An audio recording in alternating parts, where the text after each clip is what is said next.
ನಾರಾಯಣಂ ಸುರಗುರುಂ ಜಗದೇಕನಾಥಂ ಭಕ್ತಪ್ರಿಯಂ ಸಕಲಲೋಕನಮಸ್ಕೃತಂ ಚ ತ್ರೈಗುಣ್ಯವರ್ಜಿತಮಜಂ ವಿಭುಮಾದ್ಯಮೀಶಂ ವಂದೇ ಭವಘ್ನಮರಾಸುರಸಿದ್ಧವಂದ್ಯಂ ನಾರಾಯಣಂ ನಮಸ್ಕೃತ್ಯ ನರಂ ಚೈವ ನರೋತ್ತಮಂ ದೇವೀಂ ಸರಸ್ವತೀಂ ವ್ಯಾಸಂ ತತೋ ಜಯಮುದೀರಯೇ. ಸ್ವಸ್ತ್ಯಸ್ತು ಸತಾಂ. ಹರಿ ಓಂ.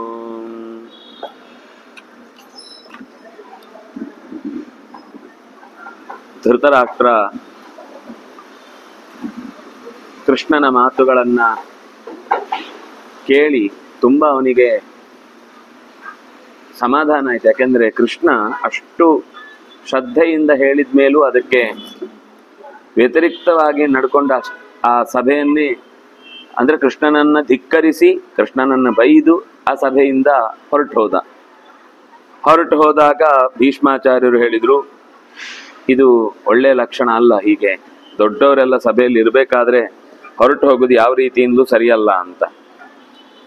ಆಗ ಕೃಷ್ಣ ಮತ್ತೆ ಧೃತರಾಷ್ಟ್ರ, ಭೀಷ್ಮ ಮತ್ತು ದ್ರೋಣಾಚಾರ್ಯರನ್ನ, ವಿದುರನನ್ನ ಮನಸ್ಸಿನಲ್ಲಿ ಇಟ್ಕೊಂಡು ಅವ್ರ ಎದುರುಗಡೆನೆ ಕೆಲವು ವಿಷಯಗಳನ್ನ ಹೇಳಿದ. ಹಿಂದೆ ಈ ತರದ ಪ್ರಸಂಗಗಳು ನಡೆದಿತ್ತು. ನಾನೇ ಇಡೀ ಯದುಕುಲಕ್ಕೆ ಮಾರಕವಾಗಿದ್ದಂತಹ ಯಾರು ಕಂಸನನ್ನ ಕೊಲ್ಲಬೇಕಾಯ್ತು. ನಾನು ಅವನನ್ನು ಕೊಂದದ್ರಿಂದ ಇಡೀ ಯಾದವ ಕುಲ ಉಳಿಯಿತು. ಹಾಗೆ ಹಿಂದೆ ಚತುರ್ಮುಖನು ಕೂಡ ದೇವತೆಗಳ ಮತ್ತು ದೈತ್ಯರ ಒಂದು ದೊಡ್ಡ ಸಂಗ್ರಾಮ ಆದಾಗ ಇಡೀ ಜೀವರಾಶಿಗಳು ನಾಶ ಆಗುತ್ತೆ ಅನ್ನುವ ಪ್ರಸಂಗ ಬಂದಾಗ ದೈತ್ಯರನ್ನ ಬಂಧಿಸಿ ಸಮುದ್ರದ ತಳದಲ್ಲಿ ಅವರನ್ನ ಕಟ್ಟಿ ಹಾಕು ಅಂತ ಹೇಳಿದ್ದ. ಆಗ ಯಾರೋ ಕೆಲವರು ಮಾತ್ರ ಅವರವ್ರ ಯುದ್ಧ ಮಾಡಿ ಮುಗಿದೋಗುತ್ತೆ.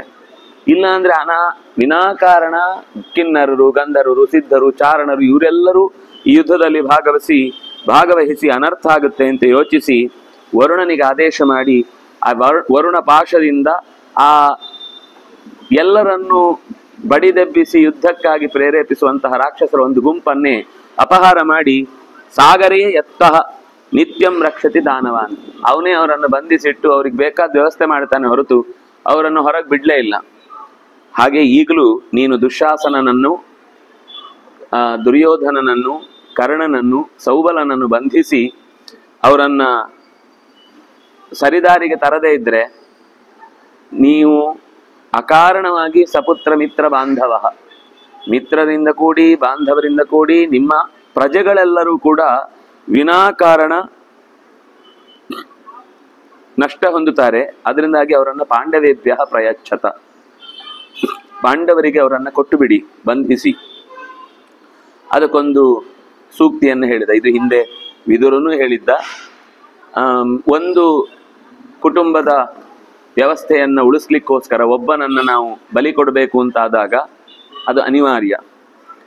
ಹಾಗೆ ಒಂದು ಕುಲವನ್ನೇ ನಾವು ಬಿಡಬೇಕಾಗುತ್ತೆ. ಕೆಲವೊಮ್ಮೆ ಒಂದು ಇಡೀ ಗ್ರಾಮ ಉಳಿಬೇಕು ಅಂತಾದ್ರೆ, ಕೆಲವೊಂದು ಸರ್ತಿ ಒಂದು ಗ್ರಾಮವನ್ನೇ ಬಿಡಬೇಕಾಗತ್ತೆ ಒಂದು ಇಡೀ ರಾಜ್ಯ ಉಳಿಬೇಕಾದ್ರೆ. ಹಾಗೇನೆ ನಮ್ಮ ಆತ್ಮದ ಕ್ಷೇಮಕ್ಕಾಗಿ ಕೆಲವೊಂದು ಸರ್ತಿ ಭೂಮಿಯ ಅಭಿಮಾನವನ್ನು ತೊರಿಬೇಕಾಗುತ್ತೆ.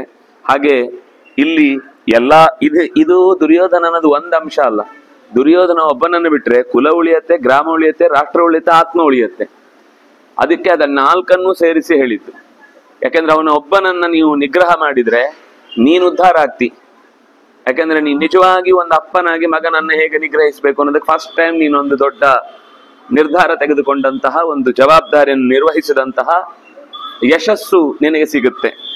ಇನ್ನು ಉಳಿದಂತೆ ಕುರುಕುಲ ಉಳಿಯತ್ತೆ, ಒಂದು ನಮ್ಮ ಹಸ್ತಿನಾವತಿಯ ಪ್ರಧಾನ ಕ್ಷೇತ್ರ ಉಳಿಯತ್ತೆ, ಅದರ ಜೊತೆಗೆ ಇಡೀ ಭಾರತ ಎಲ್ಲ ರಾಜರು ಈಗ ಇವನ ಹಿಂದೆ ಈಗ ಓಡಿದ್ರಲ್ಲ ಒಂದಿಷ್ಟು ಜನ, ಅವರೆಲ್ಲರೂ ಈಗ ಏನೋ ಉಮೇದಿಗೆ ಬಿದ್ದು ಅವನ ಬೆನ್ನ ಹಿಂದೆ ಹೋಗಿದ್ದಾರೆ. ಯಾಕಂದ್ರೆ ಅವನು ಏನೇನೋ ಒಂದಿಷ್ಟು ಸುಲಭದ ದಾರಿಗಳನ್ನೆಲ್ಲ ಕಂಡುಕೊಂಡು ಬೇಕಿರುವ ಅನೇಕ ಅನುಕೂಲತೆಗಳನ್ನು ಮಾಡಿಕೊಟ್ಟಿದ್ದಾನೆ. ಹಾಗೆ ಅನುಕೂಲತೆ ಮಾಡಿ ಕೊಟ್ಟದ್ದನ್ನ ಮನಸ್ಸಿನಲ್ಲಿ ಇಟ್ಕೊಂಡು ಅವರು ಕರ್ನಾಟಕದವರು ಸಪೋರ್ಟ್ ಮಾಡಿದ್ದು ದುರ್ಯೋಧನನಿಗೆ. ಅದರಿಂದ ಅವರಿಗೆ ಒಳ್ಳೇದು ಕೆಟ್ಟದ್ದು ಯೋಚನೆ ಇಲ್ಲ. ನಮ್ಮ ರಾಜ, ನಮ್ಮ ಹಿತೈಷಿ, ಯಾಕಂದ್ರೆ ಯಾರು ಹತ್ರದವರು ಅವ್ರಿಗೆ ಬೇಕಿರುವ ಎಲ್ಲ ವ್ಯವಸ್ಥೆ ಮಾಡಿರ್ತಾನೆ. ಉಳಿದವರ ಹತ್ರ ಮಾತ್ರ ಅವನು ಕಾಲ್ ಕೆದರ್ಕೊಂಡು ಯುದ್ಧಕ್ಕೆ ಹೋಗಿರ್ತಾನೆ. ಹಾಗಾಗಿ ದುರ್ಯೋಧನಂ ಬದ್ಧ್ವಾ, ದುರ್ಯೋಧನನನ್ನು ಬಂಧಿಸಿ ಪಾಂಡವರ ಜೊತೆಗೆ ಸಂಧಿ ಮಾಡಿ, ಇದು ನಿನಗೂ ಕ್ಷೇಮ, ನಿನ್ನ ಉಳಿಯೆಲ್ಲ ಕ್ಷತ್ರಿಯರು ಕೂಡ ಉಳ್ಕೊಳ್ತಾರೆ, ಇದರಿಂದ ಎಲ್ಲ ಹಿತ ಆಗುತ್ತೆ ಅಂತ ಕೃಷ್ಣ ಹೇಳುವಲ್ಲಿಗೆ 128ನೇ ಅಧ್ಯಾಯ ಮುಕ್ತಾಯವಾಗಿತ್ತು. 129ರಲ್ಲಿ ಕೃಷ್ಣನ ಮಾತು ಕೇಳಿ ಧೃತರಾಷ್ಟ್ರನಿಗೆ ಮತ್ತು ಅಲ್ಲಿರುವ ಎಲ್ಲ ಪರಿವಾರದವರಿಗೆ ಹೌದು ಅಂತ ಅನ್ಸುತ್ತೆ, ಇದೊಂದು ದಾರಿ, ಯುದ್ಧವನ್ನ ನಿಲ್ಲಿಸ್ಲಿಕ್ಕೆ ಇನ್ನೇನು ಬೇರೆ ದಾರಿ ಇಲ್ಲ ಅಂತ. ವಿದುರಂ ಸರ್ವಧರ್ಮಜ್ಞಂ ತ್ವರಬಾಣೋಭ್ಯಭಾಷತ. ಕೂಡಲೇ ಧೃತರಾಷ್ಟ್ರ ವಿದುರನನ್ನು ಕರೆದು ಹೇಳ್ತಾನೆ, ಗಚ್ಚತಾತ ಮಹಾಪ್ರಾಜ್ಞ ಗಾಂಧಾರೀಂ ದೀರ್ಘದರ್ಶಿನೀಂ ಆನಯೇಹ ತಯಾ ಸಾರ್ಧಂ ಅನುನೇಷ್ಯಾಮಿ ದುರ್ಮತಿಂ. ನನ್ನ ಜೀವನದಲ್ಲಿ ಒಂದು ಬಾರಿಯೂ ನಾನು ಹೇಳಿದ ಮಾತು ಕೇಳಿದವನಲ್ಲ. ಧೃತರಾಷ್ಟ್ರ ದುರ್ಯೋಧನನ ಬಗ್ಗೆ ಹೇಳ್ತಾ ಇದ್ದಾನೆ. ಅದರಿಂದಾಗಿ ವಿದುರ, ಹೋಗು, ಗಾಂಧಾರಿಯನ್ನ ಕರೆತ. ಅವಳ ಮಾತನ್ನ ಅವನು ಯಾವತ್ತೂ ಎದುರಿಸಿ ನಿಂತವನಲ್ಲ, ಮಾತಾಡಿದವನಲ್ಲ. ಆನಯ ಇಹತ ತಯಾ ಸಾರ್ಧಂ ಅನುನೇಷ್ಯಾಮಿ. ಆ ದುರ್ಮತಿಯನ್ನ ಅವಳ ಮಾತುಗಳಿಂದ ಸ್ವಲ್ಪ ಏನಾದ್ರೂ ಹೇಳಿದ್ ಕೇಳಿಯಾನ ಅಂತ ಒಂದು ಪ್ರಯತ್ನ ನಾನು ಮಾಡಬೇಕಾದ್ದಿದೆ.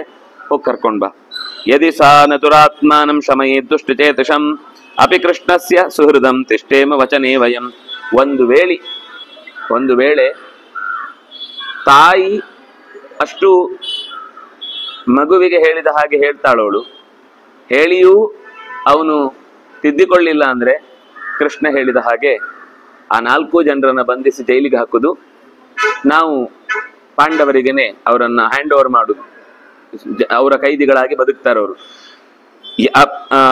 ಅಪಿ ಕೃಷ್ಣಸ್ಯ ಸುಹೃದಂ ತಿಷ್ಟೇಮ ವಚನೇ, ಅವನ ಮಾತಿಗೆ ಸರಿಯಾಗಿ ನಾವು ನಡ್ಕೊಳ್ಳೋಣ, ಎಲ್ಲರೂ ಸೇರಿ ಬಂಧಿಸಿ ಹಾಕಿಬಿಡೋಣ ಅವರನ್ನ. ಅಪಿ ಲೋಭಾದಭಿ ಅಭಿಭೂತಸ್ಯ ಪಂಥಾನಂ ಅನುದರ್ಶಯೇತ್ ದುರ್ಬುರ್ದೆ ದುಸ್ಸಹಾಯಸ್ಯ ಕ್ಷಮಾರ್ಥಂ ಬ್ರುವತಿ ವಚಃ. ಲೋಭಾಭಿಭೂತನಾದ ದುರ್ಯೋಧನನಿಗೆ ಸರಿಯಾದ ದಾರಿಯನ್ನ ತೋರುವಂತಹ ಶಕ್ತಿ ಗಾಂಧಾರಿಗೆ ಇದೆ. ಅವನು ಯಾರಿಗೂ ಬಗ್ಗುವವನಲ್ಲ, ಅವನು ಬುದ್ಧಿ ಎಂದೂ ತಿದ್ದಿಕೊಳ್ಳುವಂಥದ್ದಲ್ಲ. ಮತ್ತು ದುಸ್ಸಹಾಯ, ಎಲ್ಲ ಕೆಟ್ಟವರದ್ದೇ ಸಹಾಯ ಅವನಿಗಿರುದು. ಅವನಿಗೆ ಇಲ್ಲಪ್ಪ ಇದು ಯಾಕೋ ಸರಿ ಇಲ್ಲ, ಬೇಡ, ಹೀಗಿರ್ಬಾರ್ದು ಅಂತ ಕರ್ಣ ಆಗ್ಲಿ, ದುಶಾಸನ ಆಗ್ಲಿ, ಶಕುನಿ ಆಗ್ಲಿ, ನಾವೇ ಅನ್ಯಾಯ ಮಾಡಿದ್ದು, ಅವರು ಇಷ್ಟು ದಿವಸ ಮುಗಿಸ್ಕೊಂಡ್ ಬಂದಿದ್ದಾರೆ, ಈಗ ನಾವು ಅವ್ರಿಗೆ ವಾಪಸ್ ಕೊಡೋದ್ರಲ್ಲಿ ಅರ್ಧ ಆದ್ರೂ ಉಳಿಯತ್ತೆ. ಜಾಣತನದ ಕೆಟ್ಟವರು ಸರಿ, ಕೆಲವೊಮ್ಮೆ ಕೆಟ್ಟವರಲ್ಲೂ ಒಂಚೂರು ಜಾಣತನ ಇರುವಾಗ ಜೀವ ಉಳಿಸ್ಕೊಳ್ಳುವ ಮಾತಾದ್ರೂ ಆಡ್ಬೇಕಲ್ವಾ. ಅದು ಆಡದ ಇವನ ಹಾಗೇನೆ ಅಲಾಲ್ ಟೋಪಿಗಳ ಹಾಗೆ ಎಲ್ಲೆಲ್ಲೋ ತಿರ್ಕೊಂಡು ಮಾತಾಡ್ತಿದ್ದಾರೆ, ಇವ್ರನ್ನ ಹೇಗಪ್ಪ ಉಳಿಸುದು. ಅಪಿನೋ ವ್ಯಸನಂ ಘೋರಂ, ಅವನಿಗೆ ಹಿಡಿದ ಆ ಭೂಮಿಯ ಆಸೆ ಸಾಮಾನ್ಯದ್ದಲ್ಲ, ಅಪಿ ಘೋರಂ. ದುರ್ಯೋಧನ ಕೃತಂ ಮಹತ್, ಈ ಹಿಂದೆ ಅವನು ಮಾಡಿದ ಅಪರಾಧಗಳ ಪಟ್ಟಿಯೂ ಕೂಡ ಕೃಷ್ಣ ಈಗಲೇ ನಮ್ಮ ಎದುರುಗಡೆನೆ ಬಿಡಿಸಿ ಹೇಳಿದ್ನಲ್ವಾ.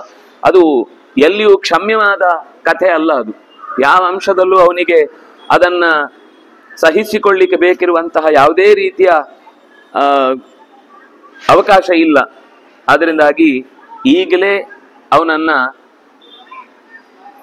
ಹಿತ ದಾರಿಯಲ್ಲಿ ಸಮಾಧಾನ ಪಡಿಸ್ಲೇಬೇಕು ಅಂತ ಹೇಳ್ತಾ ಇದ್ರೆ ವಿದುರ ಹೋಗಿ ಕೂಡ್ಲೆ ಗಾಂಧಾರಿಗೆ ಹೋಗಿ ಹೇಳಿದ, ಹೀಗೆ ದುರ್ಯೋಧನ ಎಲ್ಲರ ಮಾತನ್ನು ತಿರಸ್ಕರಿ ಸಭೆಯನ್ನ ಅಪಮಾನ ಮಾಡಿ ಹೊರಟು ಹೋಗಿದ್ದಾನೆ. ನೀನೇನಾದ್ರೂ ಒಂದು ಮಾತಾಡಿದ್ರೆ ಅದು ಸರಿ ಹೋಗುತ್ತೆ ಅಂದ್ರೆ ನಿನ್ನ ಮಾತಿಗೆ ಯಾವತ್ತು ಎದುರಾಡಿದವನಲ್ಲ ಅನ್ನೋದು ಎಲ್ಲರಿಗೂ ತಿಳಿದ ಸಂಗತಿ. ಹಾಗಾಗಿ ನೀನು ಒಂದು ಮಾತು ಹೇಳಬೇಕು ಅಂತ ವಿದುರ ಹೇಳಿ ಕರ್ಕೊಂಡು ಬಂದ ಅವಳನ್ನ.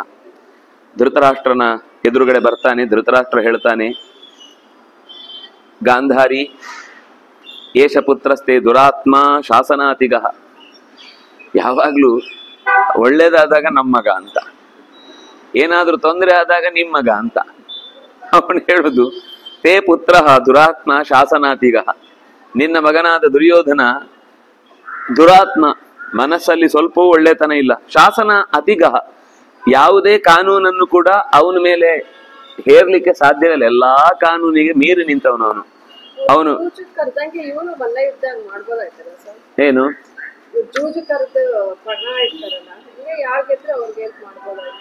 ಮಲ್ಲ ಯುದ್ಧ ಮಾಡಿನ, ಅದು ಇವನು ಒಪ್ಕೋಬೇಕಲ್ಲ. ಅದೇ ಇವನು ಒಪ್ಕೊಂಡ್ರೆ ಹಾಗೆ ಮಾಡ್ಬೋದು, ಅವನು ಒಪ್ಕೊಳ್ಳಿಕ್ ತಯಾರಿಲ್ಲಲ್ಲ. ಅದೇ ಎರಡೂ ಪಕ್ಷದವರು ಯಾವುದನ್ನು ಒಪ್ಕೊಳ್ತಾರೋ ಅದು ಕೊನೆಗೆ ತೀರ್ಮಾನ ಆಗುತ್ತೆ. ಪಾಂಡವರಿಗೆ ಅಕಸ್ಮಾತ್ ಹಾಗೆ ಯುದ್ಧದಿಂದ ಅವರು ಅದನ್ನು ಯೋಚನೆ ಮಾಡಿರ್ತಾರೆ. ಯಾಕಂದ್ರೆ ಕೃಷ್ಣ ಜರಾಸಂಧನ ಜೊತೆಗಿನ ಯುದ್ಧದಲ್ಲಿ ಪಾಂಡವರಿಗೆ ಸೈನ್ಯದ ಜೊತೆಗೆ ಯುದ್ಧ ಮಾಡಿಸ್ಲಿಲ್ಲ, ಸೀದಾ ಕರ್ಕೊಂಡೋಗಿ ಜರಾಸಂಧನ ಹತ್ರ ಯುದ್ಧ ಮಾಡಿಸಿ ಅವನನ್ನೇ ಕೊಂದು ಅಷ್ಟು ರಾಜರನ್ನು ಬಿಡಿಸಿ ರಾಜಸೂಯಕ್ಕೆ ಅನುಕೂಲ ಮಾಡಿಕೊಟ್ಟ. ಆ ಅವಕಾಶ ಕೃಷ್ಣ ಇಲ್ಲಿಯೂ ಆಲೋಚನೆ ಮಾಡಿರ್ತಾನೆ.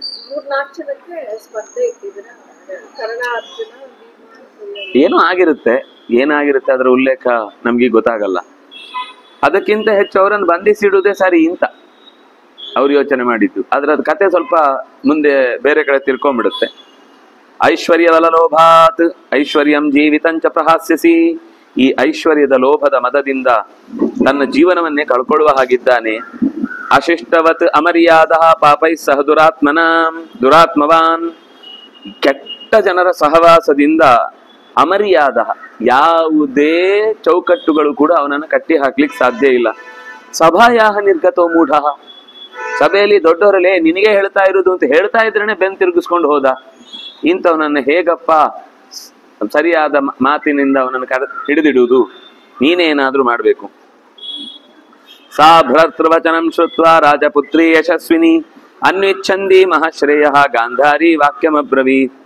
ಅವಳು ಮಹತ್ ಶ್ರೇಯ, ತುಂಬಾ ಒಳ್ಳೆಯದನ್ನೇ ಬಯಸಿ ಗಾಂಧಾರಿ ಯಶಸ್ವಿನಿಯಾದಂಥವಳು ಗಂಡನ ಮಾತಿಗೆ ಪ್ರತಿಯಾಗಿ ಉತ್ತರವನ್ನು ಕೊಡ್ತಾರೆ. ಆನಾಯಯ ಸುತಂ ಕ್ಷಿಪ್ರಂ. ಆನಾಯಯ ಕರೆತರಿಸಿ, ಕರ್ಕೊಂಡು ಬನ್ನಿ ಅಂತ ಅನ್ನೋದನ್ನು ಹೇಳುವ ಕ್ರಮ. ಕರೆಯಲ್ಪಡಲಿ. ರಾಜ್ಯ ಕಾಮು ಕಮಾತುರಂ.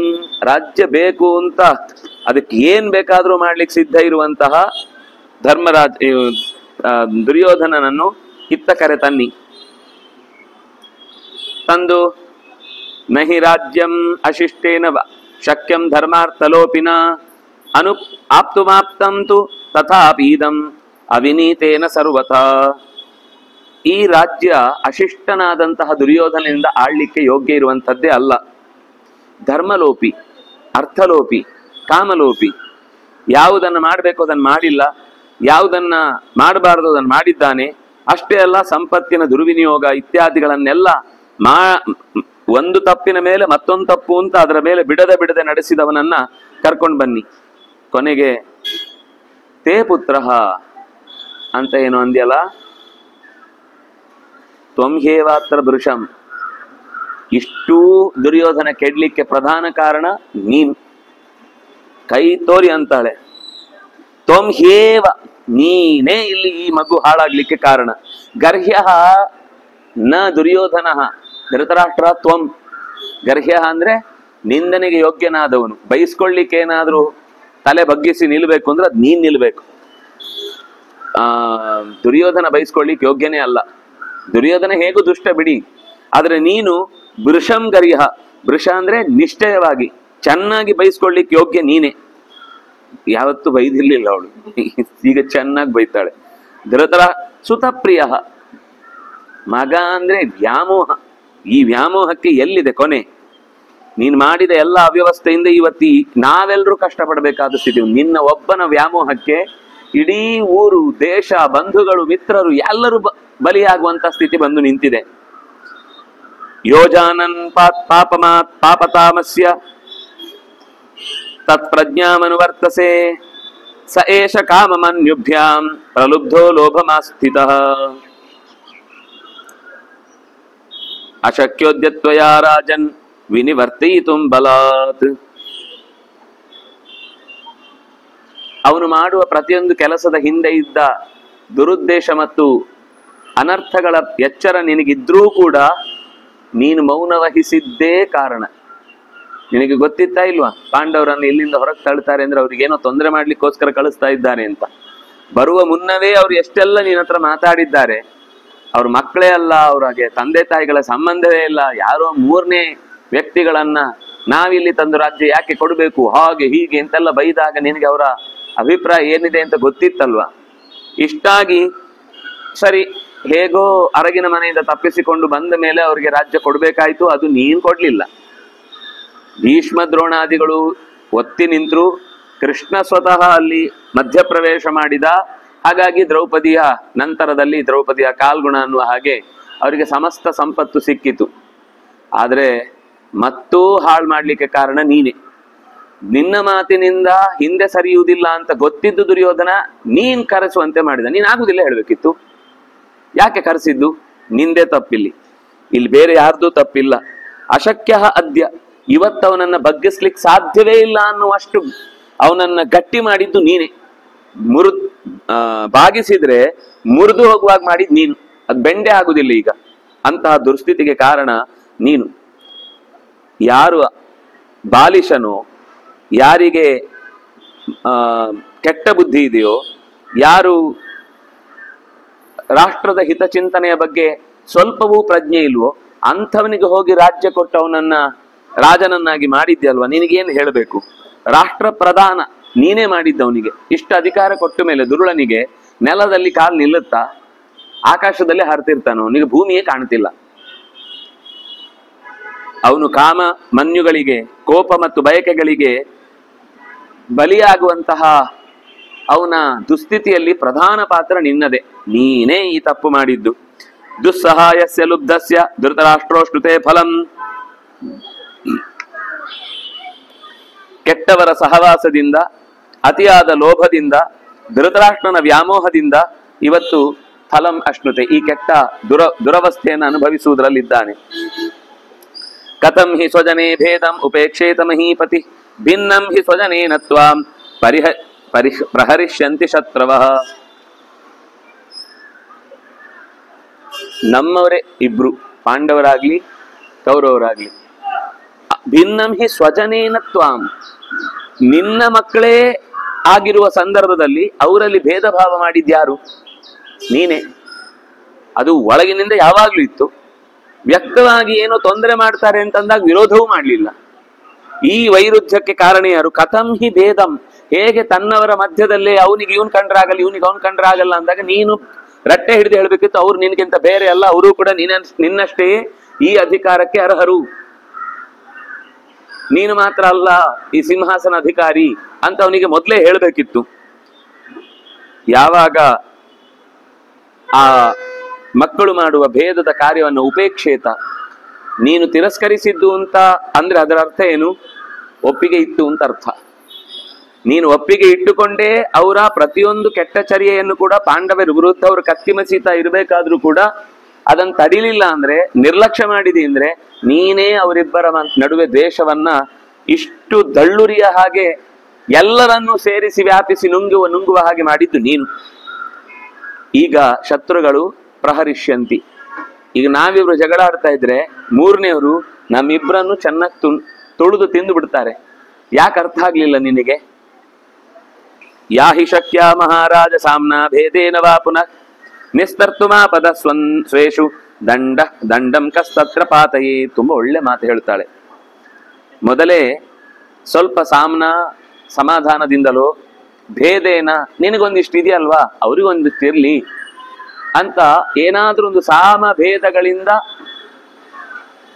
ಈ ಯುದ್ಧದ ದುರವಸ್ಥೆಯನ್ನ ಪರಿಹರಿಸಬಹುದಿತ್ತು. ಈಗಲೂ ಕೂಡ ಸಾಮಧಾನಗಳಿಂದಲೇ ಏನಾದ್ರೂ ಪರಿಹರಿಸಿದ್ರೆ ಒಳ್ಳೇದು.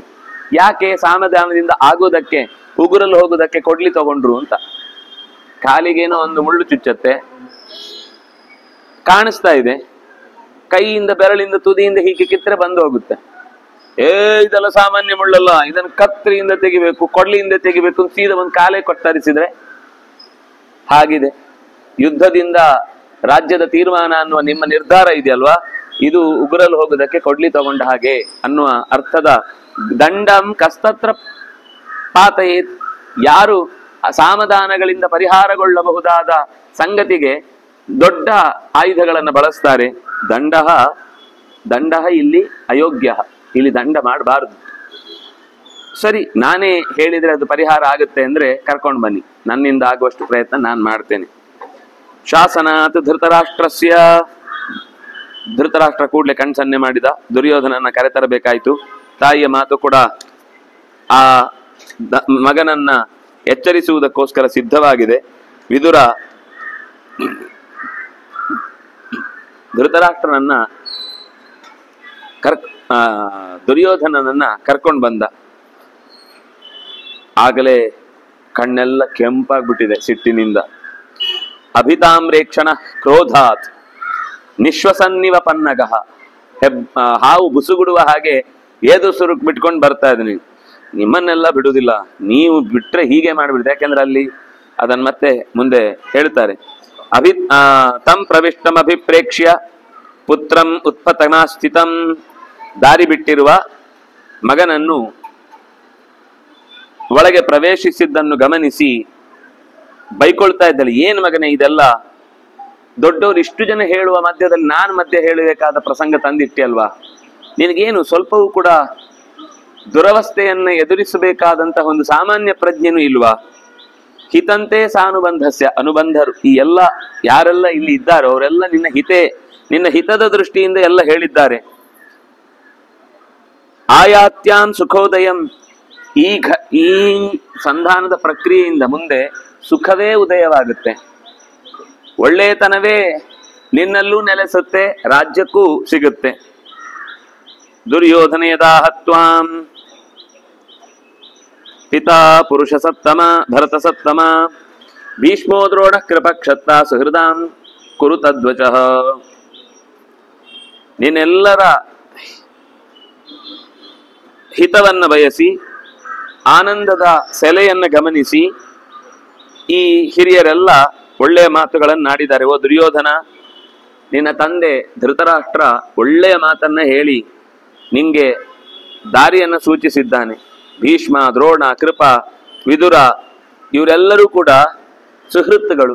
ತದ್ವಚಃ ಕುರು, ಅವರ ಮಾತುಗಳನ್ನು ನಡೆಸು. ಭೀಷ್ಮ ಕೇವಲ ನಿನ್ನನ್ನಲ್ಲ, ನಿಮ್ಮ ತಂದೆಯನ್ನೇ ಬೆಳೆಸಿದವನು. ಅಂತಹ ದೊಡ್ಡ ಋಣ ಇದೆ ಅವ್ರ ಮೇಲೆ. ಅವ್ರು ಕೇವಲ ನೀವು ಇದ್ದ ಕಾಲದವರಲ್ಲ, ಇದಕ್ಕಿಂತ ಎಷ್ಟೋ ಕಾಲದ ನಿನ್ನ ತಂದೆಯನ್ನೇ ಚಿಕ್ಕ ಮಗುವಾಗಿದ್ದಾಗಿಂದ ನೋಡಿಕೊಂಡವರು ಅಂತಂದ ಮೇಲೆ ಇನ್ನು ನಮ್ಗೆಲ್ಲ ಇನ್ನೆಷ್ಟು ಕಾಲ ಅವನು ಜೊತೆಗೆ ಸಹಕಾರ ನೀಡಿದ್ದಾನೆ ಅಂತ ನಾನು ಹೇಳ್ಬೇಕಾ? ಅದರಿಂದಾಗಿ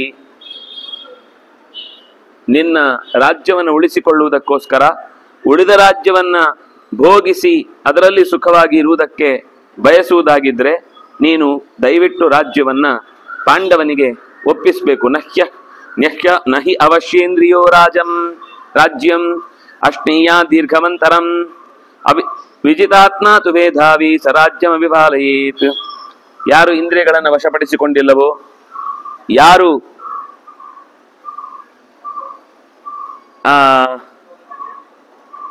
ರಾಜ್ಯವನ್ನ ನಿಧಾನಕ್ಕೆ ಹಂತ ಹಂತವಾಗಿ ಬೆಳೆಸಬೇಕು. ಆದ್ರೆ ಕೆಲವೊಂದು ಸರ್ತಿ ಬಹಳ ತೀವ್ರವಾಗಿ ಬೇಗ ನಿರ್ಧಾರ ತೆಗೆದುಕೊಳ್ಬೇಕು. ಕೆಲವೊಮ್ಮೆ ತೀರ ನಿರ್ಧಾರ ತಗೊಳ್ಬೇಕಾದಲ್ಲಿ ತಡ ಮಾಡುದು. ನಿಧಾನಕ್ಕೆ ಸ್ವಲ್ಪ ಕಾದ್ರೆ ತಾನೇ ಶಾಂತ ಆಗುತ್ತೆ ಅನ್ನೋ ಪರಿಸ್ಥಿತಿಯಲ್ಲಿ ಕಠಿಣ ಕ್ರಮ ಕೈಗೊಳ್ಳುದು. ಹೋಗಿ ರಾತ್ರಿ ಅವ್ರ ಮನೆಯಿಂದ GPS ತಗೊಂಡು, ಫೋಟೋ ತಗೊಂಡು, ಅದು ತಗೊಂಡು, ಇದು ತಗೊಂಡು, ಅವ್ರಿಗೇನು ಗೊತ್ತೇ ಇಲ್ಲ ಏನಾಗ್ತಿದೆ ಅಂತ. ಆದ್ರೆ ಜನರ ಮಧ್ಯದಲ್ಲಿ ಹೀಗೆಲ್ಲ ಏನೋ ಮಾಡಿ ಒಂಥರ ಭಯದ ವಾತಾವರಣ ಹುಟ್ಟಿಸುವಂತಹ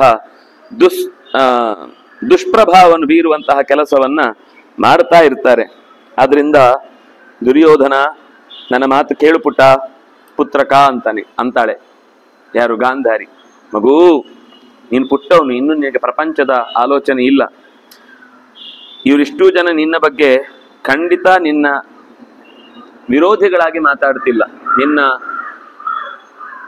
ಸಂಪತ್ತನ್ನ ಕಿತ್ತುಕೊಂಡು ನಿನ್ನನ್ನ ಬೀದಿಗೆ ತಂದು ದಾರಿಯಲ್ಲಿ ಓಡಾಡಿ ಆ ತರ ನಿನ್ಗೆ ಕಷ್ಟ ತರಬೇಕು ಅಂತ ಯಾರು ಇಲ್ಲಿ ಅನ್ಕೊಂಡಿಲ್ಲಪ್ಪ. ಭೀಷ್ಮ, ದ್ರೋಣ, ಕೃಪ, ಅಶ್ವತ್ಥಾಮ, ವಿದುರ ಇವರು ಎಲ್ಲರೂ ಕೂಡ ನಿನಗೆ ಸಹೃದಯರೇ ಆಗಿದ್ದಾರೆ. ಭವೇದ್ರೋಣ ಮುಖಾನಾಂಚ ಸುಹೃದಾಂ ಶಾಮ್ಯತಾ ತ್ವಯ ನಹಿ ರಾಜ್ಯ ಮಹಾಪ್ರಾಜ್ಞ ಸ್ವೇನ ಕಾಮೇನು ಶಕ್ಯತೆ. ನೀನೊಬ್ಬನೇ ಅಥವಾ ನೀನು ಯಾರನ್ನೆಲ್ಲ ನಂಬಿಕೊಂಡು ಈಗ ಯುದ್ಧಕ್ಕೆ ಹೊರಟಿದ್ಯೋ, ಭೀಷ್ಮರಾಗ್ಲಿ, ದ್ರೋಣರಾಗ್ಲಿ, ಕೃಪಾ ಮೊದಲಾದ ಯಾರಿಂದಲೂ ಕೂಡ ಈ ರಾಜ್ಯವನ್ನ ಪೂರ್ಣ ಪ್ರಮಾಣದಲ್ಲಿ ಏನೂ ತೊಂದರೆ ಆಗದ ಹಾಗೆ ನಾವು ರಕ್ಷಿಸಬಲ್ಲೆವು ಅಂತ ಹೇಳಲಿಕ್ಕೆ ಯಾರಿಗೂ ಸಾಧ್ಯ ಇಲ್ಲ. ಉಳಿಸ್ಕೊಳ್ಳಿಕ್ಕೂ ಸಾಧ್ಯ ಇಲ್ಲ. ಅವರನ್ನು ವಿರೋಧಿಸಿ ನಮ್ಮ ಕೈಯಲ್ಲಿ ದಕ್ಕಿಸಿಕೊಳ್ಳುವ ಸಾಧ್ಯವೂ ಇಲ್ಲ. ಈಗೇನು ಅಂದ್ರೆ ಇವರಿಗೆ ಸರಿಯಾದ ಉಳಿಯುವಿಕೆಗೆ ಜಾಗ ಇಲ್ಲ ಪಾಂಡವರಿಗೆ. ಕೌರವರಿಗೆ ಬೇಕಾದಷ್ಟು ಎಲ್ಲ ಉಳ್ಕೊಳ್ಳುವ ವ್ಯವಸ್ಥೆ ಬೇಕಾದಷ್ಟು ರಾಜ್ಯದಿಂದಲೇ ಬೊಕ್ಕಸದಿಂದ ಬಂದು ಬೀಳುತ್ತೆ, ಏನು ಕೆಲಸ ಆಗ್ಬೇಕು ಅಂದ್ರೆ. ಇಲ್ಲೊಂದು ದಂಡೆ ಆಗ್ಬೇಕು ಅಂದ್ರೆ ತಕ್ಕ ದಂಡೆ ಆಗ್ಬಿಡುತ್ತೆ, ಅಲ್ಲೊಂದು ಮಣ್ಣಿನ ಗುಡ್ಡೆ ಆಗ್ಬೇಕು ಅಂದ್ರೆ ಮಣ್ಣಿನ ಗುಡ್ಡೆ ರೆಡಿ ಆಗುತ್ತೆ. ಎಲ್ಲವೂ ಕೂಡ ರಾಜ್ಯಾಧಿಕಾರದ ವ್ಯವಸ್ಥೆಯಲ್ಲಿ ನಡೆದು ಹೋಗುತ್ತೆ. ಹಾಗೆ ಪಾಂಡವರೆಲ್ಲರೂ ಕೂಡ ಒಂದು ನಿರ್ಧಾರವನ್ನ ಕೈಗೊಂಡು ಯುದ್ಧಕ್ಕೆ ಸಿದ್ಧರಾಗಿದ್ದಾರೆ ಅನ್ನುವುದು ಹೌದಾದ್ರೆ ಆವಾಗ ನೀನು ಬದುಕಿ ಉಳಿಯಿತಿ ಅಂತ ಅನ್ನುವ ಕೆಟ್ಟ ಆಸೆಯನ್ನು ಬಿಟ್ಟು ಬಿಡು. ಅವಿಜಿತ್ಯ ಚ ಆತ್ಮಾನಂ, ಒಂದ್ ಮಾತು ಹೇಳ್ತಾಳೆ, ಯಾರು ತನ್ನನ್ನ ಗೆದ್ದಿಲ್ವೋ ಅವನು ಮಂತ್ರಿಗಳನ್ನ ಗೆಲ್ಲಬಹುದು, ಸಚಿವರನ್ನ ಗೆಲ್ಲಬಹುದು, ಅಧಿಕಾರಿಗಳನ್ನ ಗೆಲ್ಲಬಹುದು. ಆದ್ರೆ ಅವನಿಗೆ ಅದು ನಿಜವಾದ ಗೆಲುವೇ ಅಲ್ಲ.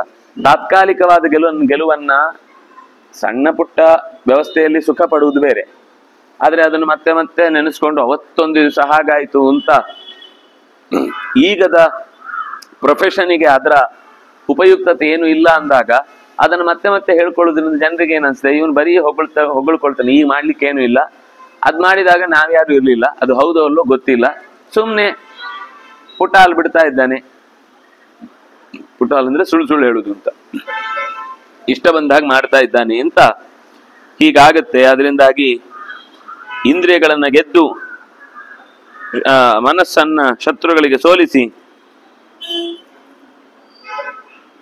ಧೃತದಂಡಂ ವಿಕಾರಿಷು, ವಿಕಾರಿಗಳು ಅಂದ್ರೆ ದುಷ್ಟರು ಅಥವಾ ಕೆಟ್ಟ ಮನಸ್ಥಿತಿಯವರು, ಅವರ ವಿರುದ್ಧ ದಂಡವನ್ನ ಹಿಡಿದು ಹೇಗೆ ಯಮಧರ್ಮ ಚೆನ್ನಾಗಿ ನಿಲ್ಲುವನೋ ಆ ವ್ಯವಸ್ಥೆಯನ್ನೇ ಬುಡಮೇಲಾಗುವಂತಹ ಸ್ಥಿತಿಯಲ್ಲಿ ನೀನು ಇಂದ್ರಿಯಗಳನ್ನ ಕಳಚಿಕೊಂಡ್ರೆ ಮತ್ತೆ ಮೇಲೆ ನೋಟಕ್ಕೆ ಕೂಡ ನೀನು ನೇರ ದಾರಿಯನ್ನು ಹಿಡಿದು ಸಾಧ್ಯ ಇಲ್ಲ. ಪರೀಕ್ಷಾಕಾರಿಣಂ ಧೀರಂ ಅರ್ಥರ್ಥಂ ಶ್ರೀ ನಿವರ್ತತೆ. ಯಾವ ಕೆಲಸವನ್ನ ಸಂಪತ್ತು ಬರುವಾಗ ಹೋಗುವಾಗ ಪರೀಕ್ಷೆ ಮಾಡದೆ ಹೇಗೇಗೋ ಅದರ ದುರುಪಯೋಗ ಹೇಗೇಗೋ ಅದರ ಬಳಕೆ ಮಾಡಿದಾಗ ಖಂಡಿತ ಅವನನ್ನ ಸಂಪತ್ತು ಕೈಯಿಂದ ಬಿಟ್ಟು ಎಳೆದು ದೂರಕ್ಕೆ ಎಸೆದು ಹೋಗುತ್ತೆ.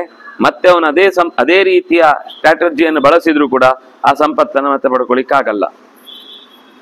ಪರೀಕ್ಷಾಕಾರಿಣಂ ಧೀರಂ ಅತ್ಯರ್ಥಂ ಹಿ ನಿಷೇವತೆ ಕ್ಷುದ್ರಾಣಿ ನೈವ ಆಲೇ ಜಶಾವಿಷಾಹಿ ವಾದೃತೌ.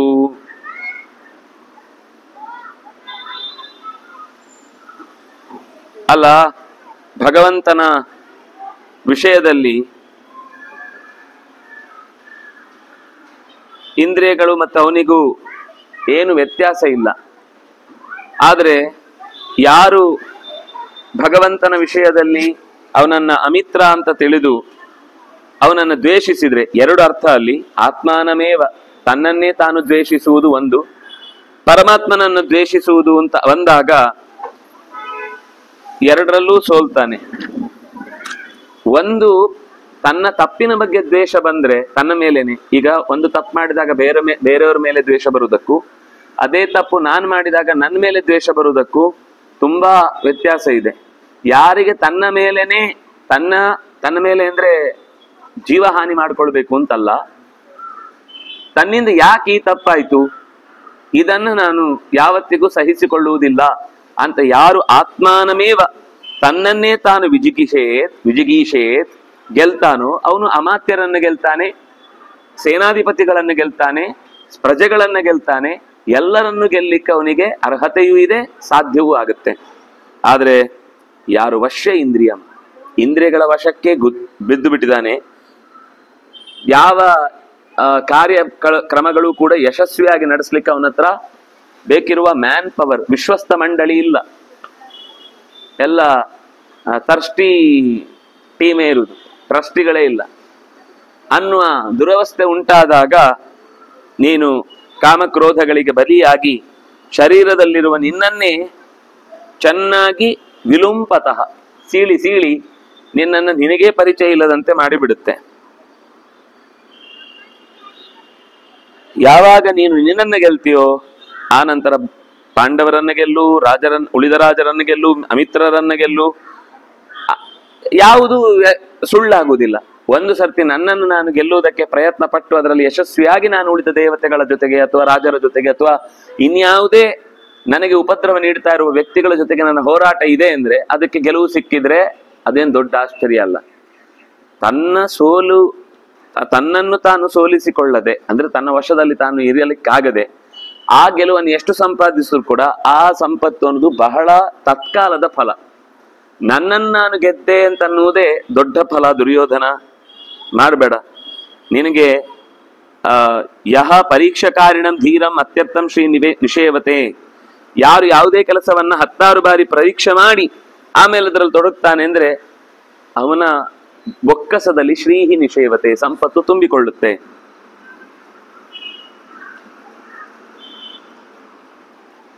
ಯಾಭ್ಯಾಂ ಹಿ ದೇವಾ ಸ್ವರ್ಯಾತು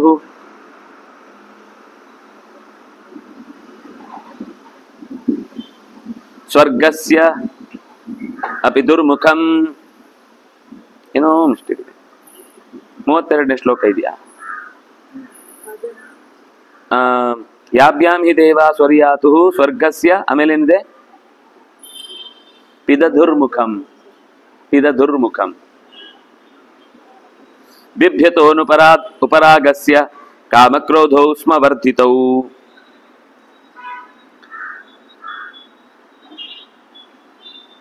ಯಾರು ಕಾಮಕ್ರೋಧಗಳನ್ನ ಗೆಲ್ಲದೆ ಸ್ವರ್ಗದ ಕಡೆಗೆ ಓಡ್ತಾನೋ ಸ್ವರ್ಗದ ಬಾಗಿಲು ಪಿದಧುಹು, ಮುಚ್ಚಿಬಿಡ್ತಾರೆ, ಒಳಗೆ ಕರ್ಕೊಳ್ಳುವುದೇ ಇಲ್ಲ. ಇನ್ನು ಬೇರೆ ಏನೇ ಇರ್ಲಿ, ನಿನ್ನನ್ನು ನೀನು ಗೆದ್ದಿಲ್ಲ ಅಂದಾಗ ನೀನು ಉಳಿದ ಲೋಕದ ಯಾವುದೇ ಸಂಗತಿಗಳನ್ನ ಗೆದ್ದಿಲ್ಲ ಅಂತ ಅರ್ಥ. ಇಂದ್ರಿಯ ನಿಗ್ರಹ ಅಂದ್ರೆ ತನ್ನನ್ನು ತಾನು ಗೆಲ್ಲುವುದು ಅಂತಾನೆ ಅರ್ಥ. ಎಲ್ಲಾ ಇಂದ್ರಿಯಗಳು ಕೂಡ ತನ್ನ ವಶದಲ್ಲಿದೆ ಅಂದ್ರೆ ಅದೇ ತನ್ನ ಗೆಲುವು. ತನ್ನ ಮೇಲಿನ ಗೆಲುವು ಅಂದ್ರೆ ಇನ್ನೇನು ಇವನೊಂದ್ ಕಡೆ ಯುದ್ಧದಲ್ಲಿ ನಿಂತು ಅವನೊಂದ್ ಕಡೆ ಯುದ್ಧದಲ್ಲಿ ನಿಂತು ಪರಸ್ಪರ ಹೊಡೆದಾಡಿಕೊಂಡು ಸಾಯ್ಬೇಕೊಬ್ರು ಅಂತ ಅರ್ಥ ಅಲ್ಲ. ನಾನು ಹೇಳಿದ ಹಾಗೆ ನನ್ನ ಮನಸ್ಸು ಕೇಳುತ್ತೆ ಅಂತಾದ್ರೆ, ನಾನು ಯೋಚಿಸಿದ ಹಾಗೆ ಅದೇ ಕ್ರಮದಲ್ಲಿ ಮನಸ್ಸು ಏಕಾಗ್ರವಾಗಿ ಭಗವಂತನನ್ನು ಚಿಂತಿಸುವುದಕ್ಕೆ ಧ್ಯಾನಕ್ಕೆ ಮನಸ್ಸು ಸ್ಥಿತವಾಯಿತು, ಸಿದ್ಧವಾಯಿತು ಅಂತಂದ್ರೆ ಅದು ಆತ್ಮದ ಗೆಲುವು, ಅದು ಆತ್ಮದ ಜಯ. ಆ ಜಯವನ್ನು ಸಂಪಾದಿಸುವುದಕ್ಕೆ ಭಗವಂತನನ್ನ ಬೇರೆ ಬೇರೆ ರೀತಿಯಿಂದ ಕೇಳಿಕೊಳ್ಳುವುದರಲ್ಲಿ ಇದು ಒಂದು ದಾರಿ. ಈಪ್ಸನ್ನರ್ಥಂ ಚ ಧರ್ಮಂಚ ದ್ವಿಷತಾಂಚ ಪರಾಭವಂ ಕಾಮಾಭಿಭೂತ ಕ್ರೋಧಾತ್ಮ ಯೋ ಮಿಥ್ಯಾ ಪ್ರತಿಪದ್ಯತೆ. ಸ್ವಲ್ಪ ಸಂಪತ್ತು, ಸ್ವಲ್ಪ ದುಡ್ಡನ್ನ ಹೊಂದಿ ಅದರಿಂದ ಏನೋ ಶತ್ರುಗಳನ್ನ ನಾಶ ಮಾಡುವ, ಶತ್ರುಗಳಿಗೆ ಚಳ್ಳೆ ಹಣ್ಣು ತಿನ್ನಿಸುವಂತಹ ಏನೇನೋ ಪ್ರಕ್ರಿಯೆಗಳನ್ನೆಲ್ಲ ಯಾವುದೋ ತತ್ಕಾಲದ ಲಾಭಕ್ಕಾಗಿ ನಡೆಸಿದ್ದಾನೆ ಅಂತಂದ್ರೆ ಯೋ ಮಿಥ್ಯಾ ಪ್ರತಿಪದ್ಯತೆ, ಅವನು ಸುಳ್ಳ ಅಂದ್ರೆ ಕಾರಣ ಇಲ್ಲದೆ ಶಕ್ತಿಯನ್ನು ವ್ಯಯ ಮಾಡ್ತಾ ಇದ್ದಾನೆ ಅಂತ ಅರ್ಥ. ಹಾಗಾದ್ರೆ ಏನ್ ಮಾಡ್ಬೇಕು? ಏಕೀಭೂತೈ, ಎಲ್ಲ ತನ್ನವರು ತನ್ನ ಬಂಧುಗಳು ಎಲ್ಲರನ್ನು ಒಟ್ಟಾಗಿಸಿ, ರಾಜರು ಒಂದು ಕಡೆಯಿಂದ ಒಟ್ಟಾಗ್ತಾರೆ, ಉಳಿದಂತೆ ಅವರವರ ಮಟ್ಟದಲ್ಲಿ ಯಾರ್ಯಾರು ಸಜ್ಜನರು ಸಿಗ್ತಾರೋ ಅವ್ರ ಜೊತೆಗೆ ಒಟ್ಟಾಗಿ ಆ ಕಾರ್ಯವನ್ನ ನಿರ್ವಹಿಸಬೇಕಾಗತ್ತೆ. ದೊಡ್ಡ ಟೀಮ್ನ ಬಗ್ಗೆ ನಾವು ಕಾನ್ಸಂಟ್ರೇಟ್ ಮಾಡುವುದಲ್ಲ, ಆ ದೊಡ್ಡ ಟೀಮ್ ಅನ್ನ ಲೀಡ್ ಮಾಡುವವರಲ್ಲಿ ಪರಸ್ಪರ ಒಬ್ರಿಗೊಬ್ರು ಹೊಂದಾಣಿಕೆ ಇದೆಯೇ, ಅವನು ಯಾವುದನ್ನ ಎಷ್ಟು ನಿಗ್ರಹ ಮಾಡ್ತಾನೆ, ಅವರು 20 ತಾಲೂಕಿಗೆ ಹೋಗಿ ಬಂದಿದ್ರೆ 20 ತಾಲೂಕುಗಳ ಮಂತ್ರಿಗಳ ಸಂಬಂಧ ಅವನಿಗಿದೆಯಾ, ಆ ಮಂತ್ರಿಗಳಿಗೆ ಅಥವಾ ಅಲ್ಲಿ ಅಧಿಕಾರಿಗಳಿಗೆ ಅಲ್ಲಿರುವ ಗ್ರಾಮ ಪ್ರಮುಖರ ಪ್ರಜ್ಞೆ ಇದೆಯಾ, ಆ ಗ್ರಾಮ ಪ್ರಮುಖರಿಗೆ ಆಯಾ ಮನೆಯ ಹಿರಿಯ ಯಾರೋ ಒಬ್ಬ ವ್ಯಕ್ತಿಯ ತಿಳುವಳಿಕೆ ಇದೆಯಾ. ಮೊದಲನೇವನಿಗಿಲ್ಲ ಅಂದ್ರೆ ನಂತರದವ್ರಿಗೆ ಯಾರಿಗೂ ಇಲ್ಲ ಅಂತಾನೆ ಅರ್ಥ. ಯಾಕಂದ್ರೆ ಅಲ್ಲಿಂದ ಶುರುವಾಗುತ್ತೆ. ಹಾಗೆ ಇಲ್ಲೂ ಕೂಡ ಅಂಥದ್ದೊಂದು ವ್ಯವಸ್ಥೆಯನ್ನು ನಡೆಸಬೇಕಾದ ಅಗತ್ಯ ಇದೆ.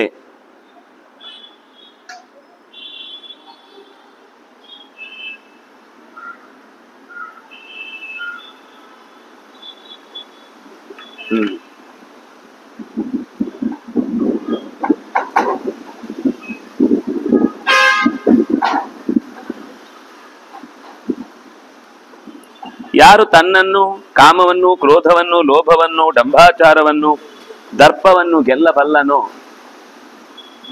ಅವನು ಉಳಿದ ಎಲ್ಲ ಜಗತ್ತನ್ನು ಕೂಡ ಮಹೀತಲಂ, ಇಡೀ ಮಹೀತಳವನ್ನು ಗೆಲ್ಲಬಲ್ಲವನಾದಾನು. ಸ್ವಲ್ಪ ಸಂಪತ್ತಿಗಾಗಿ, ಸ್ವಲ್ಪ ಲಾಭಕ್ಕಾಗಿ ಇಷ್ಟು ದೊಡ್ಡ ಅನರ್ಥವನ್ನ ಮೈ ಮೇಲೆ ಎಳ್ಕೊಂಡ ಅಂದ್ರೆ ಅವನು ಏನನ್ನು ಮುಂದೆ ಗಳಿಸ್ಲಿಕ್ಕೆ ಅರ್ಹನಾಗಿ ಉಳಿಯುವುದಿಲ್ಲ ಅಂತ ಗೊತ್ತಾಗುತ್ತೆ. ಸ್ವೇಷು ಚಾನ್ಯೇಷು ವಾ ತಸ್ಯ ನ ಸಹಾಯ ಭವಂತ್ಯುತ. ಇಂಥ ಸಂದರ್ಭದಲ್ಲಿ ತಾಳ್ಮೆಗೆಟ್ಟು ಏನೋ ಎಡವಟ್ಟು ಮಾಡಿದರೆ ಬೇಕಾದ ಯಾವ ಮಂದಿಯೂ ಕೂಡ ಕೊನೆಗಾಲಕ್ಕೆ ಹತ್ರದಲ್ಲಿ ಇಲ್ಲ ಅಂತ ದುರವಸ್ಥೆ ಉಂಟಾಗುತ್ತೆ. ಆದ್ದರಿಂದ ಎಲ್ಲ ಒಟ್ಟಾಗಿ ಏಕೀಭೂತೈ ಮಹಾಪ್ರಾಜ್ಞೈ ಶೂರೈ ಅರಿನಿಬರ್ಹಣೈ ಪಾಂಡವೈ ಪೃಥಿವೀಂ ತಾತ ಭೋಕ್ಷ್ಯಾಮಿ ಭೋಕ್ಷಸೆ ಸಹಿತ ಸುಖೀ. ಪಾಂಡವರು ಎಲ್ಲರೂ ಕೂಡ ಭೂಮಿಯನ್ನ ಚೆನ್ನಾಗಿ ರಾಜ್ಯಭಾರ ಮಾಡಿ ಪ್ರಜೆಗಳ ಮನಸ್ಸಿನಲ್ಲಿ ಇನ್ನೂ ಕೂಡ ಗಟ್ಟಿಯಾಗಿ ನೆಲೆಯೂರಿ ಬಿಟ್ಟಿದ್ದಾರೆ. ಈಗ ಅಂತಹ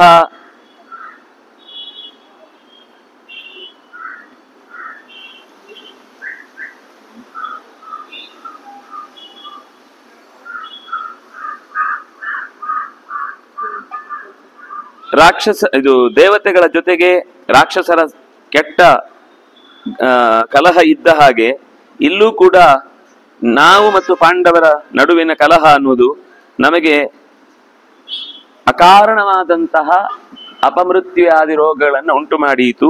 ಅಷ್ಟೇ ಅಲ್ಲ, ಯಾವಾಗ ಪಾಂಡವರೇ ಭೂಮಿಯನ್ನು ಆಳ್ತಾರೋ ಆವಾಗ ಪಾಂಡವೈ ಪೃಥಿವೀತಾತ ಭೋಕ್ಷತೆ ಸಹಿತ ಸುಖಿ, ನೀನು ಸುಖವಾಗಿ ಉಳಿದ ಭೂಭಾಗವನ್ನ ಆಳುವುದಕ್ಕೆ ಸಾಧ್ಯವಾಗುತ್ತೆ.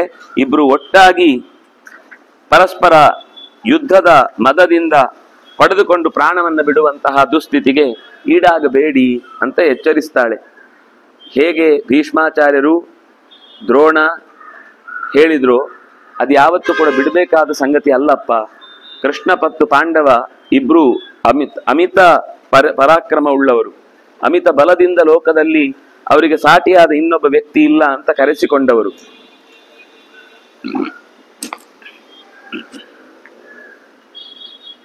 ಬೇಗ ಹೋಗಿ ಅಕ್ಲಿಷ್ಟ ಕಾರಣಂ ಕೃಷ್ಣಂ ಪ್ರಪದ್ಯಸ್ವ, ನಿನಗೆ ಯಾವ ಹಾನಿಯೂ ಮಾಡದ, ನಿನ್ ಮೇಲೆ ಏನು ದ್ವೇಷ ಸಾಧಿಸದ ಕೃಷ್ಣನ ಪಾದದ ಬುಡಕ್ಕೆ ಬಿದ್ದು ಕ್ಷಮೆ ಕೇಳಿ ನಾವು ಯುದ್ಧಕ್ಕೆ ಕೈ ಹಾಕ್ತಾ ಇಲ್ಲ, ನಾವು ಹಿಂದೆ ಸರಿದಿದ್ದೇವೆ ಅಂತ ಒಂದು ಮಾತು ಹೇಳು ಸಾಕು.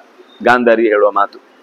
ಈಗ ಆಗ ಪ್ರಾಜ್ಞಾನಾಂ ಕೃತವಿದ್ಯಾನಾಂ ಸನರ ಶತ್ರುನಂದನ, ಶತ್ರುಗಳಿಗೂ ಆನಂದವಾಗುವಂತ ಒಂದು ಹೊಸ ಸಂಚಲನ. ನಿನ್ನ ಈ ನಿರ್ಧಾರದಿಂದ ಲೋಕಕ್ಕೂ ಹಿತ ಆಗುತ್ತೆ, ನಿನಗೂ ಹಿತ ಆಗುತ್ತೆ, ಪಾಂಡವರಿಗೂ ಕೂಡ ಇನ್ನಷ್ಟು ಸಂತೋಷದ ಚಟುವಟಿಕೆಗಳನ್ನು ನಡೆಸಲಿಕ್ಕೆ ಸ್ಥೈರ್ಯ ಇರುತ್ತೆ. ಸುಹೃದಾಂ ವಚನೆ ತಿಷ್ಠನ್ ಯಶಃ ಪ್ರಾಪ್ಸಿಸಿ ಭಾರತ, ಸಜ್ಜನರ ಮಾತಿಗೆ ಹೆಜ್ಜೇನಿನಂತೆ ಬಾಯಿ ತೆಗೆದು ಅಕಸ್ಮಾತು ಕುಡ್ದ ಜೀವನ ಪೂರ್ತಿ ಸುಖವಾಗಿರುತ್ತೆ. ಆದರೆ ಪಾಂಡವೈ ವಿಗ್ರಹಸ್ಥಾತ ಶಯೇನ್ ಭ್ರಂಶೇದ್ ಮಹತ ಸುಖಾತ್, ಒಂದು ವೇಳೆ ಪಾಂಡವರ ಜೊತೆಗೆ ಗಲಾಟೆ ಎನ್ನುವುದೇ ಮುಂದುವರೆದರೆ, ವಿಗ್ರಹ ಅಂದ್ರೆ ಕಲಹ, ಪಾಂಡವರೊಂದಿಗೆ ಕಲಹ ಇತ್ತು ಅಂತಾದ್ರೆ ಆವಾಗ ನೀನು ಮಹತ ಸುಖಾತ್ ಭ್ರಂಶತೆ, ದೊಡ್ಡ ಸುಖದ ಸಂಪತ್ತನ್ನು ನೀನು ಕಳ್ಕೊಳ್ತಿ. ಆದ್ರಿಂದಾಗಿ ನಿನ್ನ ಸುತ್ತ ಇರುವ ನಿನಗೆ ಸಹಾಯಕರು ಅಂತ ಅಂದುಕೊಳ್ಳುವಂತಹ ಮೂರ್ಖರನ್ನ ನಿಗೃಹ್ಯ ಪಕ್ಕಕ್ಕೆ ಸರಿಸಿ, ಮನ್ಯುವನ್ನ ಹಿಡಿದು ಕೋಪವನ್ನ ಪಕ್ಕಕ್ಕೆ ಹಿಡಿದು ಯಥೋಚಿತಂ ರಾಜ್ಯಂ ಶಾದಿ, ನಿನಗೆ ಹೇಗೆ ಅನಿಸಿದ್ಯೋ ಪ್ರಜೆಗಳ ಕ್ಷೇಮ ಯಾವ ಕಾಲಕ್ಕಾಗಿ ಮಾಡಬೇಕು, ಕಾರಣಕ್ಕಾಗಿ ಮಾಡಬೇಕು, ಅವರು ನಮ್ಮ ಜೊತೆಗೆ ಹೇಗಿದ್ದಾರೆ ಸಂಪರ್ಕದಲ್ಲಿ, ಇದೆಲ್ಲವನ್ನು ಗಮನಿಸಿ ರಾಜ ಮಾಡುವ ಕೆಲವು ವಿಶೇಷವಾದ ಕಾರ್ಯಕ್ರಮಗಳಲ್ಲಿ ಈ ದಿನಗಳಲ್ಲೂ ಬಹಳ ಜನರನ್ನು ಒಲಿಸಿಕೊಳ್ಳುವ ಕಾರ್ಯಕ್ರಮ ಅದು. ಸ್ವಶಮಂ ಪಾಂಡುಪುತ್ರೇಭ್ಯ, ತನ್ನ ಸಂಧಾನವನ್ನು ಪಾಂಡುಪುತ್ರೇಭ್ಯ ಪಾಂಡವರಿಗೆ ಕೊಟ್ಟು, ಅಲಂ ಸಾಕು ಸಾಕು ಅಂಗ ಪ್ರೀತಿಯವನೇ ಆತ್ಮಕಾರಿಯೇ ಅಂತ ಹೀಗೆ ಹೇಳಿ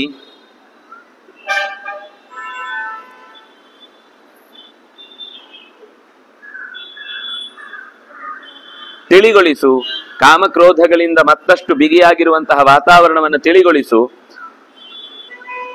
ಸನೈಷ ಶಕ್ತ ಪಾರ್ಥಾನ್ ಯಸ್ತ್ವತರ್ಥ ಕಾಮಮತ್ ಸೂತಪುತ್ರೋ ದೃಢಕ್ರೋಧೋ ಭ್ರಾತ ದುಶಾಸನಶ್ಚತೆ. ನೇರವಾಗಿ ಹೇಳ್ತಾಳೆ, ನಿನಗೆ ಯಾವ ಕಾರಣಕ್ಕೂ ಪಾಂಡವರ ಜೊತೆಗೆ ನೇರ ಹೋರಾಡಿ ಯುದ್ಧ ಮಾಡ್ಲಿಕ್ಕೆ ಸಾಧ್ಯ ಇಲ್ಲ. ನೀನು ಯಾರು ಸೂತಪುತ್ರನನ್ನ ದೃಢಕ್ರೋಧನನ್ನ ತಲೆಯಲ್ಲಿ ಇಟ್ಟುಕೊಂಡಿದ್ದಿ ಅಥವಾ ಭ್ರಾತನಾದ ದುಶಾಸನನ್ನ ಮನಸ್ಸಲ್ಲಿ ಇಟ್ಟುಕೊಂಡಿದ್ದಿ, ಅವ್ರು ಯಾವತ್ತೂ ಕೂಡ ಹಿತಕಾರಿಗಳಲ್ಲ. ಅದರಿಂದಾಗಿ ಅವರ ಯುದ್ಧದಲ್ಲಿ ನ್ಯಾಯ ಇರುವುದಿಲ್ಲ. ದೃಷ್ಟದ್ಯುಮ್ನ ಭೀಷ್ಮ ದ್ರೋಣ ಕೃಪಾಕರ್ಣ ಭೀಮಸೇನ ಧನಂಜಯ ಇಂತಹ ವ್ಯಕ್ತಿಗಳ ಆಯುಧದ ಪೆಟ್ಟನ್ನ ಯಾರು ಸ್ನಿಗ್ಧನಾಗಿ ನಡೆಸಿ ಅದರ ಮೂಲಕ ಲೋಕಕ್ಕೆ ಹಿತವನ್ನುಂಟು ಮಾಡ್ತಾನೆ. ದಡ್ರು ಮಾತ್ರ ಇಂಥದ್ದೆಲ್ಲ ಶೋಕಿ ಮಾಡ್ತಾರೆ. ಸಜ್ಜನರು ಅಂತ ವಸ್ತುಗಳನ್ನ ರೀಸೈಕಲ್ ಮಾಡಬಹುದಾದ ವ್ಯವಸ್ಥೆಯ ಕಡೆಗೆ ಅದನ್ನ ಜೋಡಿಸ್ತಾ ಹೋಗ್ತಾರೆ. ಇದರಿಂದ ದೃಷ್ಟದ್ಯುಮ್ನ ಮುಂತಾದ ಶಿಖಂಡಿ ಮೊದಲಾದ ಯಾದವರ ಮಕ್ಕಳ ಜೊತೆಗೂ ಒಂಚೂರು ಸಂಬಂಧ ಬೆಳೆಸಿ ಯೋಚ್ಯಂತೆ ಸರ್ವಶಕ್ತಿಯೇತಿ ನೈತತ್ ಅದ್ಯೋಪಪದ್ಯತೆ. ಮಗ ಯಾರು ದುರ್ಯೋಧನ ತಂದೆ ಎಲ್ಲಿಯಾದ್ರೂ ವೈರಾಗ್ಯಕ್ಕೆ ಹೊರಟು ಹೋಗ್ತಾನೆ ಅಂದ್ರೆ ಆಗ್ಲಿ ಅನ್ನೋ ತರ ನೀವು ಏನಾದ್ರೂ ಮಾಡಿ ದೊಡ್ಡವ್ರು, ನೀವು ನನ್ನ ಹತ್ರ ಏನ್ ಮಾಡ್ಲಿಕ್ಕೆ ಹೇಳ್ತೀರಿ ಅನ್ನೋ ಟೋನಲ್ಲಿ ಹೇಳ್ತಾನೆ. ಅವಮರ್ಶನಮಾಪನ್ನ ಮಾಂ ಕುರುಂ ಸಾತ ಧೀಮತಃ ನಹಿತೆ. ಅದಕ್ಕಿಂತ ಹಿಂದಿನದ ಸಾಲನ್ನು ಹೇಳಿದಾನೆ. ಆವ ಸರ್ಪನ್ನ ಶಾಂ, ಈ ತರದ ಮಾತು ಹಿಂದೆ ಒಮ್ಮೆ ಬಂದಿತ್ತು.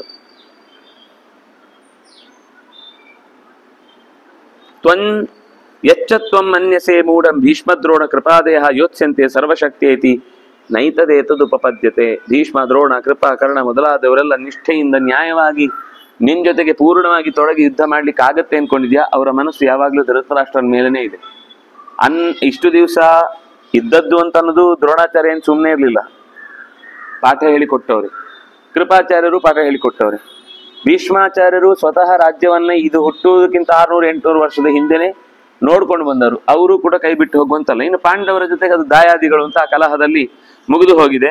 ಇದನ್ನು ಹೊರತುಪಡಿಸಿ ಬೇರೆ ಯಾವ ಸ್ಥಳದಲ್ಲೂ ನಲೋಭಾತ್ ಅರ್ಥ ಸಂಪತ್ತಿ ನರಾಣಾಮಿಹ ದೃಶ್ಯತೆ ತದಲಂ ತಾತಲೋಭೇನ ಪ್ರಶಾಮ್ಯ ಭರತರ್ಷಭ. ರಾಜಪಿಂಡ ಭಯಾದೇತೆ ಯದಿ ಹಸ್ಯಂತಿ ಜೀವಿತಂ. ಪಾಂಡವರಲ್ಲಿ ನೀನು ಅಧಿಕಾರವನ್ನು ಬಿಟ್ಟು ಕೊಟ್ರೆ ಆವಾಗ ನೀನು ಜೀವಿತವನ್ನು ಉಳಿಸ್ಕೊಂಡ ಹಾಗಾಗುತ್ತೆ. ಯಾರೂ ಕೂಡ ನಿನ್ನ ಪರವಾಗಿ ಯುಧಿಷ್ಠಿರ ಇದ್ದಾನೆ ಅನ್ನುವ ಕಾರಣಕ್ಕೆ ನಿನ್ ಮೇಲೆ ಆಮೇಲೆ ದಂಡೆತ್ತಿ ಬರಲ್ಲ. ಎಲ್ರೂ ನೀನ್ ಅವರಿಗೆ ಪಾಂಡವರ ಸಪೋರ್ಟ್ ಇದೆ, ನಾವೀಗ ಯಾವ ಕಾರಣದಿಂದಲೂ ಅವ್ರ ಮೇಲೆ ವಿಜಯಂಗೈಯುವುದಕ್ಕಾಗಿ ಆಕ್ರಮಣಗೈತೇವೆ ಅಂತ ಹೇಳಲಿಕ್ಕಾಗುದಿಲ್ಲ. ಅದರಿಂದಾಗಿ ಲೋಭದಿಂದಾಗಲಿ ಸಂಪತ್ತಿನ ಮದದಿಂದಾಗಲಿ ಈ ನರರ ಮೇಲಿನ ಸಾಮಾನ್ಯ ಜನ ಸಮುದಾಯದ ಮೇಲಿನ ನಿರ್ಲಕ್ಷ್ಯ ಭಾವದಿಂದಾಗಲಿ ನೀನು ಯುದ್ಧಕ್ಕೆ ಹೋಗ್ಬೇಡ.